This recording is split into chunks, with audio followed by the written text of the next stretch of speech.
loyalty is not about transactional point system anymore. Although that can certainly be a part of loyalty, it's really about building a connection with the brand, for a greater purpose.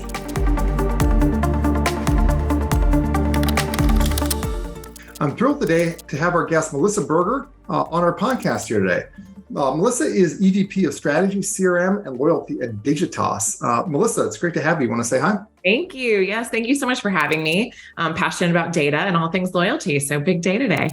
Great, Melissa. So Melissa and I were connecting the other day, and we were just talking about loyalty, and really how, in today's age with COVID and potential looming recession, how it's more important than ever. And really, in this episode, we'll be talking about what the core components are to build an effective loyalty strategy. Really starting with top-level business KPIs, thinking about business objectives, and then going all the way down, into some implementation details and measurement, as well. But Melissa, maybe to kick things off, maybe you can just talk about why today loyalty is more critical than ever, and what you're seeing around brands and how they're orienting to this relative to the rest of their budgets.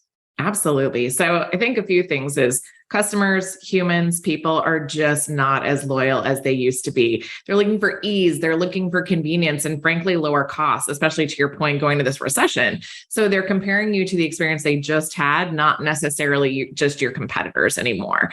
I think brands are realizing that they need to invest now for the longer term focus of driving loyalty for their customers. And interestingly enough, just within Digitas, our loyalty asks have increased tenfold over the last 12 to 18 months. So I think partly the pandemic, people said, oh, I need to get some of my foundational elements in place, which we absolutely agreed with. And then now there's this scramble kind of again coming out of the pandemic and things getting a little bit back to normal, but then going into this recession saying, I really need to make sure that we're driving value and increasing loyalty for customers. So that's been a really interesting conversation. Another thing we've talked about is, loyalty is not just a program necessarily anymore. It's more about, again, that kind of value exchange. There's rational and emotional benefits that clients have to understand. And it's just not as simple as it used to be. Yep. No, and certainly I imagine pre and post COVID, the way brands have oriented, to loyalty, pre-COVID, for brands that were traditionally offline, you're bringing that now digital and having to juggle that, during the pandemic in entirely digital context. And now that people are starting to go back to real life, hybrid context. There's a stat in the Wall Street Journal, I guess last month now, that showed that e-commerce trend lines are exactly where they would have been had the pandemic never hit, which is really hard to imagine. So you have this world where you had, a very, very sharp, peak up and to the right, and then a decline, and now back on the exact same, trajectory, but brands are in a very different place around their, technical capabilities. So I'm sure you're seeing a ton of that as well across your customer base. Absolutely. Absolutely. Yeah. And I think everyone's just kind of trying to figure out what can they balance the customer need and the business need. I think that's a challenge. We've heard from some clients are actually losing a ton of money on loyalty. Guess what? I think going back to the purpose of your podcast, they didn't start with the customer data. They didn't look at what those customers are doing. They didn't look at how they're engaging with the brand. And then they also didn't consider what that means from a business perspective. So we're actually helping assess failing programs as well these days. Yeah, that's great. So maybe we can talk about, instead of focusing on the failures, but focus on the opportunity. As a classic consultant. But what does an effective loyalty strategy look like from your perspective? And if a customer comes to you and says, Melissa, I'm really trying to figure out the best way to do this. How do you also think about outcomes and goals and objectives as well? Yeah. And we started to talk about this a little bit, but an effective loyalty strategy at the end of the day starts with knowing your customers. So we want to assess their current behavior, match the needs of the business, like I mentioned. But the part that a lot of brands skip that we feel is super foundational is the research and validation. So it's really that upfront understanding what their needs are, and then being able to validate it later to make sure the program is going to be successful. And I think, again, the evolution of point strategies, it's not just about earn and burn anymore. The majority of the programs that we're designing have different components. You're getting points or punches or some sort of reward for engaging with content, for sharing with friends, for talking about your experiences, versus the kind of old school loyalty program, which was you did action, you received points, and then you could burn those, whether it was for an airline ticket, a hotel room, or, something of tangible value that's arriving in your mailbox. Now that still exists, but what we're seeing is most of the clients and most of the brands are not doing that in just, a siloed impact. And I think for us, we think about kind of 4 areas of, loyalty. So one, making people feel personally recognized, right? And that can be done through collecting first-party data, leveraging it, really providing that kind of personalized experience.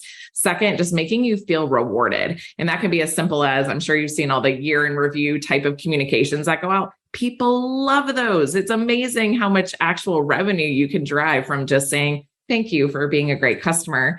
Making people's lives easier, another real key component that's really important to loyalty. And then lastly, I think the sense of community has really increased. And that's been an area that we see a lot of the conversation. Brands need to really focus on social CRM as well, and the listening, responding, engaging, because I think so many of these customers also are passionate about a brand and they want to talk about it. And they want to talk to people who are in a similar situation or, enjoying the same products or services as well. Yeah, no, it's super interesting. Just reflecting, broader trends around digitization. If you have a loyalty program that historically may have been very transactional, if that's complemented with, going to the grocery store and having the same person who bags your groceries every single week, then you can have that sort of one-to-one interaction of sorts. Move it to a digital context, and suddenly it's a faceless brand with no meaning. And then you have customers who are trying to game the loyalty program instead of actually using it and engaging with the product and the services for the right reason. It makes a ton of sense to me when I sort of think about the importance of personalization. Really making sure that the brand is able to develop, an authentic relationship with the customer, and really reflect to the customer, hey, this is all the great stuff we've done together. These are the reasons why you continue to use our service. We actually, power Resi's, year in review email, which is one of my favorite examples of some of the work we do there. And it's super cool. I mean, being a Brooklyn resident myself, my wife and I go to restaurants in Brooklyn and Manhattan, and come December or January, right around the end of the year, whenever it goes out, get a nice review of the Italian and Japanese food in the neighborhoods, that we sort of dined at. And it's certainly something that helps me recognize, the importance that Resi played in that role, because, in the absence of that email, my wife and I will think about where we ate and we'll think about the restaurants, but Resi might not be part of the conversation. You put Resi in front of the picture and they, draw that kind of experience. It really can be, those kinds of things can really be transformative. So that makes a ton of sense from my perspective. Yeah. And we've worked with an airline brand for many, many years. And so much of the focus forever was, again, you sat in a seat on a plane, right? And you got your points. Well, they've really extended kind of the travel ribbon and getting points across the ecosystem. And one of the flips we made with them a few years ago was really going to more of the lifestyle brand and having it as, where are we taking you? Where's your end destination, and how is that affecting your life versus the purpose or, being on a plane. So we thought that was a really important flip to focus on, where are we actually taking you and how are you enjoying that time versus the getting there, which is really interesting. Yeah, 100%. And I think as, sort of marketers today, what we've seen as they get more sophisticated, they start thinking about the customer experience more broadly, not necessarily the bits and the functionality of the products that they're selling. So many of we work with several airline brands, and so we work with several airlines rather, and fundamental to many of their strategies is focusing on where you're going. Let's not talk about the 3 hours in a tin can, when you're eating some Triscuits, and some Diet Coke. Let's talk about going and visiting the Grand Canyon, or let's talk about going to Miami and going swimming, and really just reorienting around that a little bit. Yeah. Absolutely. So I know we've talked a little bit just around even assessing loyalty and how we start to even think about developing something. One of the pieces that I think will be near and dear to your heart is really that exploratory data analysis. I think that's something that, again, really helps us start off to understand customer targets, prioritizing them, making sure that we're focused on the right type of customer segments. And, when you start to design a loyalty program, there's so many pieces of information that really need to be fed in. And again, in order for it to be successful. So I think for us, we do a lot of modeling work. We really try to understand exactly what the outcomes should and can be in order to make sure that we're kind of meeting the needs across the full ecosystem. Yeah, no, that makes a ton of sense to me. I don't know if you have any examples that you can share around some nuggets of insight, that maybe you would have discovered across, one of your customers around, just better understanding, the customer journey within loyalty or anything related to that. I'm a connection strategist by trade. And so one of the main things that we do and love to do is map that customer journey. And the reality is some clients have a ton of data, and we've done them for a couple of retailers, extremely data driven. Every single point in the journey, every single step is very highly data driven. But the reality is we don't always get that level of access or level of data from everyone. So then we're kind of doing a mix of bringing in third-party data sources we have access to. But yeah, for most of our clients, we're doing some sort of kind of like journey experience and really trying to make sure that we're finding the gaps and being able to kind of match. So there's a streaming service that we've been working with. And a lot of that was really focused on the journey and where we thought the biggest opportunities were to engage with the customers. And it's helped be more of a successful program that way. Yeah, no, that's great. And look, with many of these things, we find that our savviest customers always, have a great mix of strong hypothesis and qualitative understanding of what a great experience is. Yep. And then, somewhere between a good, and ideally better than good, points of visibility into what their customers are actually doing. At the end of the day, if you look at the data, it can support a story. Yeah. The story needs to start with really understanding, what does great look like? And, when my customers are really, engaging with my products and the brand, what does that feel like? What does that look like? And data needs to be a sort of a supporting point to that can, show you if it's not working, or if it is, will certainly not, pave the way and tell you the entire story on its own. Yeah.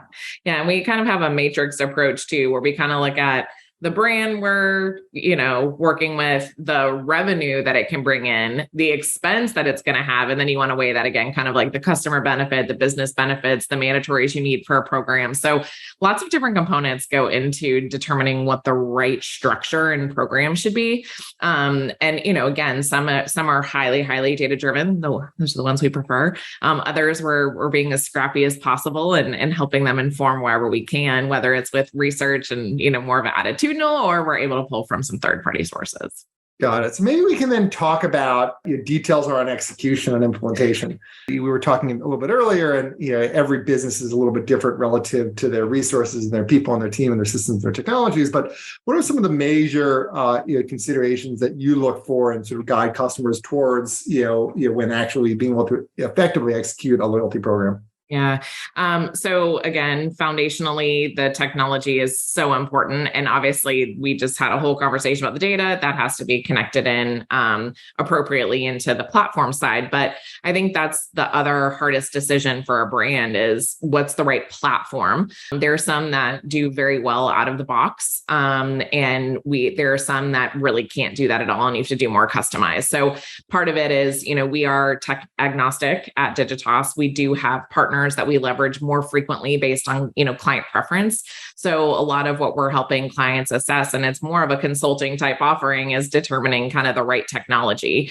As we put together roadmaps, we kind of have obviously our strategy with when we are looking at the research we talked about, then we start to identify the technology, get it implemented. At the same time, we want to start creating all the assets that are needed in order to deploy that kind of full omni-channel ecosystem around loyalty. Because I do think that's another place where you can get behind. You kind of forget about all the other communications that need to be created when you're implementing a loyalty program. Yep. No, that makes a ton of sense. And certainly, MarTech, as much as, or if not more so than any other category, the diversity of technology and providers and, considerations is very, very high. It's very high. And I think it's a little bit paralyzing, to be honest, when you're starting to think. Now, a lot of clients are like, oh, I'm already on like the Salesforce stack. It's easy. I'm going to use Salesforce loyalty. And for a lot of clients, that works. For others, they want to make sure that they have the best technology for what their program is designed to do. And again, there are a few partners we found that can move quick. They can implement pretty quickly, get you to a beta quickly. And that's something that a lot of clients are looking for versus, a 6-month implementation, which a lot of CEOs aren't wanting to wait for these days. Yeah, no, that's great. And, certainly, at the end of the day, anything that involves data can always, have complexity and slow things down. So, thinking through that is critically important, at least from the experiences that we've seen. So you have your strategy, you're executing its strategy. Now it's time to talk about what it's working or it's not. So what are some of the major sort of KPIs and success metrics? I think about, a traditional transactional, type of loyalty program where I'm earning my 250,000 Delta points or whatever it might be. Yep. It's very easy to think about what the measurement success might, there be, total number of people engaged, enrolled, and then total miles accumulated or whatnot. But as you sort of think about, this sort of next phase and next generation of loyalty, systems and strategies, how do you think about measuring whether it's working and what's some of the motivation behind that?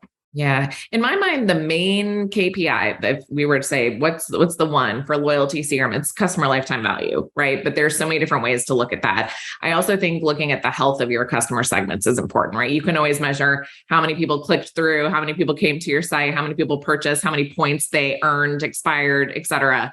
But I think for us, so much of what we're trying to focus on is more shifting that to how does your customer segment respond? How can you start to identify those like risk factors? Or maybe it's a brand new customer and they've taken 3 actions that you say, oh, wow, they're going to be a very loyal customer. Let's, escalate them quickly into this higher tier. So it's really, instead of just those one-off channel metrics, looking at the overall health. And again, I think the lifetime value is interesting, at a macro level, but also within the segments of customers you've identified, to just see how you can continue to change and move people up into more valuable segments over time.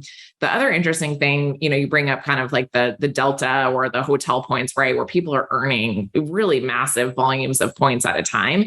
So we've done some almost like points liability modeling before, which is really interesting because there are certain customers that are, hoarders. They don't spend their miles. A lot of brands are able to take that, modeling that's done from a points liability perspective and kind of put that back to the bottom line. So there's some really interesting ways to think about customers that are frequent burners, who are infrequent burners, when you can start to predict when they're going to actually cash in some of their points and miles. And you kind of have to take a gamble, but it's an interesting way to look at it when you're talking about that volume, right? And like a Delta, Marriott, it's very different than, what you're doing with a cosmetic loyalty program or a Petco, something like that. Yep. No, that's super interesting. Cool. So, final question before we get to get to our bonus question around, influencers and other folks you'd love to talk to about this topic.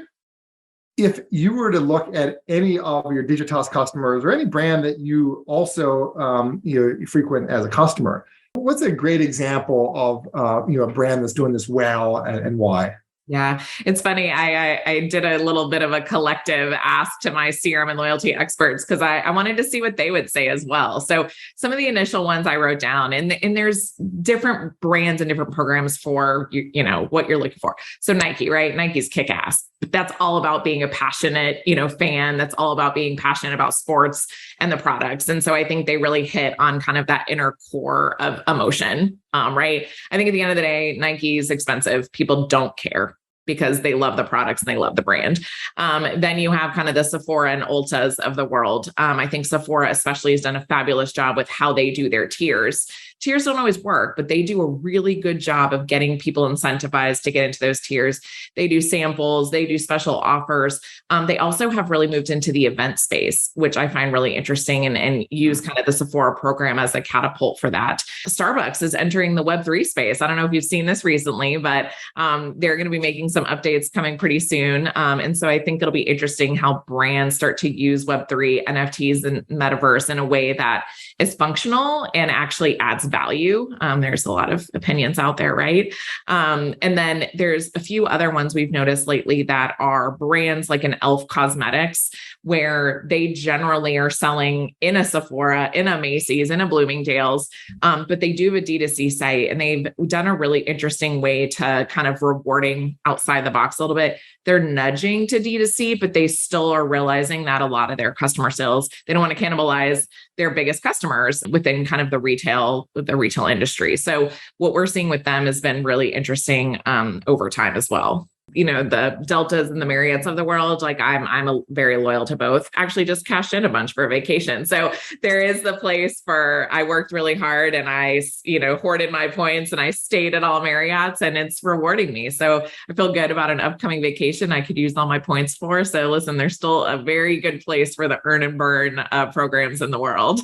Yeah, no, 100%. Yeah, great. So Melissa, final question. If you were to have this conversation around loyalty, with any executive, anyone in a leadership role, who would it be and why? Yeah. So we've thought about this a lot as you and I talked about. I honestly think Ariana Huffington is probably someone I'd pick. I saw her recently. I'm a member of Chief, and she came and spoke about Thrive and the company she's built. And I think what she's done to build two just absolutely enormous organizations, and especially Thrive built more off of what happened to her, where she had burnout and she had some health situations from it and realized that you can work hard, but still have kind of that balance of life. So I'd love to talk to her about what loyalty means to her, what programs she loves. I think it'd be interesting, again, kind of the change from Huffington Post over to Thrive. So I think she'd be a really interesting, badass female to have a good loyalty discussion with. Yeah, I mean, it's a great example, and it's very much in line with the trends that you sort of mentioned that you're seeing in the market. Loyalty is not about transactional point system anymore, although that can certainly be a part of loyalty. It's really about building a connection with the brand, for a greater purpose. Absolutely, and I think it's like ultimately big loyalty. Yeah, like how do you just get people to buy your product? Period. Yeah. Yeah, 100%, and doing so in a way, and with Ariana's founder story behind Thrive, doing so in a way that really has a very, very personal connection that extends into the brand and into the product and beyond. So we have to think about what she's done with Thrive. She has partnerships with Publicis Group, right? So my company has a partnership. She has partnerships with some of the biggest Fortune 100 companies in the world. And the reason they all kind of went for that is because of her reputation and the loyalty, big L loyalty she's built through her work at Huffington Post. So I think, she focused on who she as an individual is as a brand, and that really helped extend her into having another successful business, of course. Got it. No, that makes a ton of sense. Great. So closing out today, Melissa, thanks for coming on your podcast and sharing your wisdom with us. When I really reflect on the broader conversation around what loyalty is, it's really tracks a broader conversation around digitization and personalization, and really just the new expectations from the consumer. More noise than ever, more brands that are digital, and so many competitors who are just purely transactional and trying to compete on price and other things that just don't ultimately drive LTV, and brand affinity. Ultimately, there really is an emergence of a new way, that you need to be thinking about engaging your customers. Loyalty being, a primary tactic within that, and data being, a primary vector of making sure that the personalization required to build a connection with your best customers is there. From my perspective, with the ability to unlock data, I'm tremendously excited about the potential, but there's still so much work to be done across the board. Yeah, absolutely. I know. And I'm glad that, Digitas, Simon Data, so many, we're lucky to work for companies that can help clients kind of hopefully achieve their goals and drive loyalty. But it's been an exciting evolution. And I'm been very excited that we've had more loyalty asks and that clients are really seeing the value in having some sort of program for their customer base. Yep. 100%. And Melissa, for anyone who wants to learn more about your group, about Digitas, how can they do so? Yeah, so you can find me on LinkedIn, obviously the great connector. You can also go to digitas.com, check us out. And I am Melissa.Berger, Berger at digitas.com if you want to find me. Great. And thank you to everyone listening to this episode of the Data Unlocked podcast. If you'd like to learn more about Simon Data, please visit us on the web at simondata.com or email us at hello@simondata.